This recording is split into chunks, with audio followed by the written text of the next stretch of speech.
Hi everyone, welcome back. If you're new here and this is your first video, my name is Ryan. I own and operate this 3D printing business from my home office in New Jersey. In my last vlog, I talked about a little project I was doing about revamping one of my currently already existing products. That project's right at the finish line, so I wanted to show you guys how I'm finishing it up, how we're getting decisions made for it, and then finally going to revamp that product listing and see how it does. So the currently existing product that I'm revamping right now, if you've been following along, you'll know, is my snare drum coasters. This is one of the first designs that I completely made myself, designed, produced, and sold.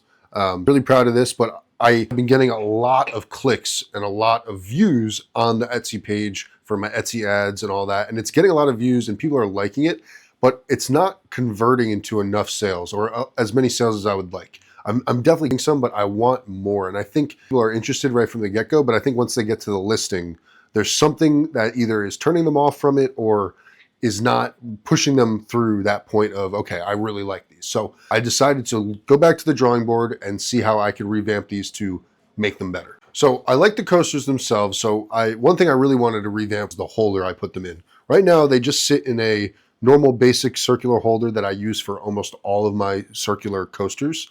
But it's kind of plain and it doesn't really fit the theme as well as the coasters themselves. So that had got me thinking, okay, how can I make a holder that mimics a snare drum or a marching drum even more?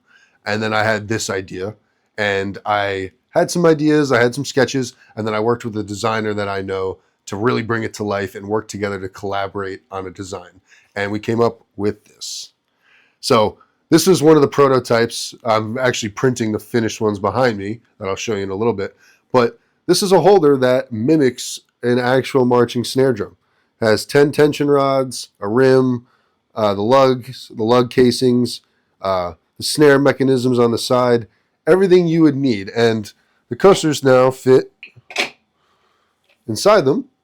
And when they're sitting in there, they look like a snare drum. So I like them a lot, but I'm getting the perfect fit. I'm trying to figure out the proportions of the coasters, how they want to sit in the holder and how I want them to look when they're sitting there perfectly.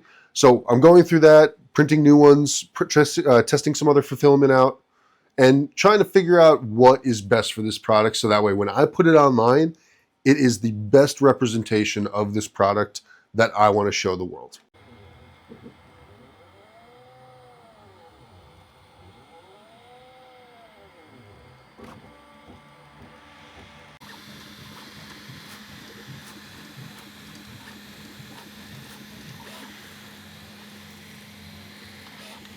All right, so it's a little bit later in the day. I have both A1 combos behind me, printing more prototypes of the snare drum coasters just to test with. One of the printers is using Sunlu PLA Silk Silver, and the other one is using the MatterHackers Silver PLA Silk. So I wanted to see which one might be better for the finish of the coaster holder. A traditional snare drum, the hard one, all that chrome or silver. So I'm going to do silver all around and then change the shell of the drum based on the color coaster that a customer orders. But I want to see which PLA Silk Silver provides the most consistent and easier finish. So I have both of them testing now. I also ordered some Elegoo Silk PLA Silver that will be here tomorrow. I ordered 2 rolls of that. So I'll be testing with that one as well, and we could check out the differences between those two. So this is one of the prototypes that I went ahead and I cleaned up completely that I was really happy with, put bumpers on it, and I kind of just taking a look at it. And one thing I have to think about now is the cost of production and the time of post-production and production in general for these. When I was selling them just with this holder, this was print in place, no supports whatsoever, no problems, just printed, sent it to the printer, took it off the plate, ready to go. This not only takes about 2 hours longer to make just one of them, but it includes crazy amount of supports to make sure that it's a nice finished product in the end. But also, it takes a long time for me to take the supports off, sand the edges, make sure it looks good, get any other things off. And it takes way more time and way more filament than the original product I had. So I was curious, I went ahead and timed myself. I took this off the printer and I went ahead and I got my pliers, I cleaned off the supports, got my sandpaper, got my heat gun, did everything that I normally would do. And to clean up one of these, granted, I haven't done many of them, so as I do the process a lot, I'll get better and I'll get into my groove. It took about 20 minutes to clean up one of these. So that's a lot of time. That's 20 extra more minutes that I need to go through to make sure this is perfect. And there could be issues when cleaning up the supports. Things could break off. Could not print correctly because of the supports, just by one-offs. With that being said, I do think that the quality of this product and what this will add to the existing product, I think that this is worth the time and the money that it's going to take and the post-production it's going to take. But at the end of the day, those are things and other factors that are now going to have to go in to this product and influence the price that I sell this for. So that's just another thing as a small business owner, as someone selling things on Etsy and selling 3D prints that you have to think about when you create and sell your own products. All right, so it's a little bit later in the day. I've been getting print failures on these prototypes. I don't know what's going on, but for some reason, when it gets to these little thin knobs and the rods, they're too thin and they're just snapping off. So I went back into Shaper. I made them a little bit bigger and a little bit thicker, so that way when they're getting printed, they're not going to snap off in place. So I have one printing behind me. It looks like it just got to the layer when it shifts to the bigger part of the lug, so we might be in a good position. So let's finish this up and let's see where we're at. All right, so it's the next morning, both finished up. This one is the Sunlu PLA Silk Silver. This one is the MatterHackers Silk Silver.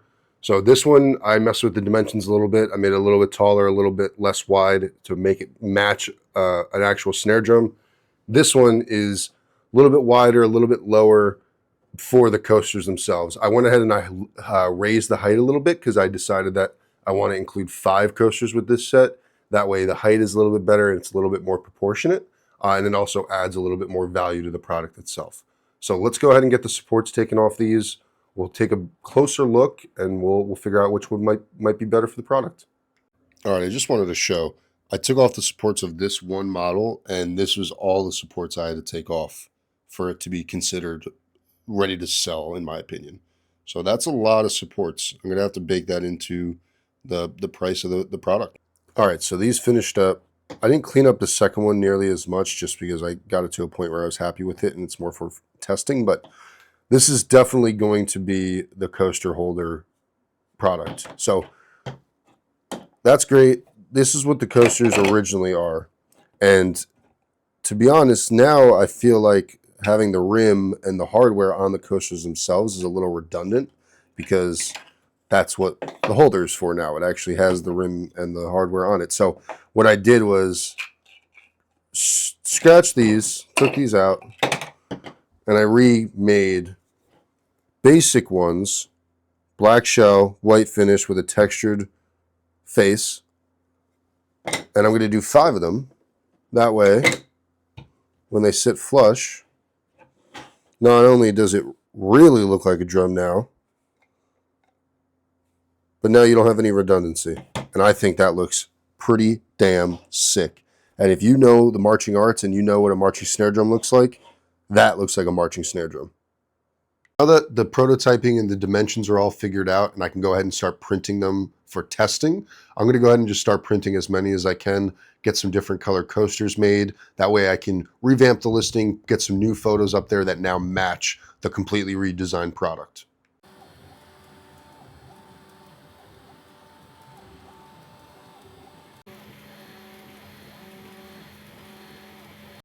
Not only did I print a wood version out, but I did print a blue version.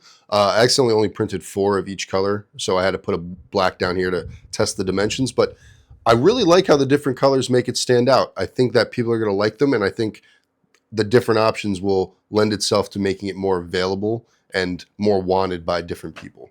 All right, guys, that's all I got for today's video. As always, I appreciate the support, and I appreciate you watching the video if you got this far. Next video, I'm going to be revamping the product even more, and then I'm going to be taking a little bit of a different direction with the same product to see what possibilities we have. So make sure you don't miss that, and I'll see you guys in the next one.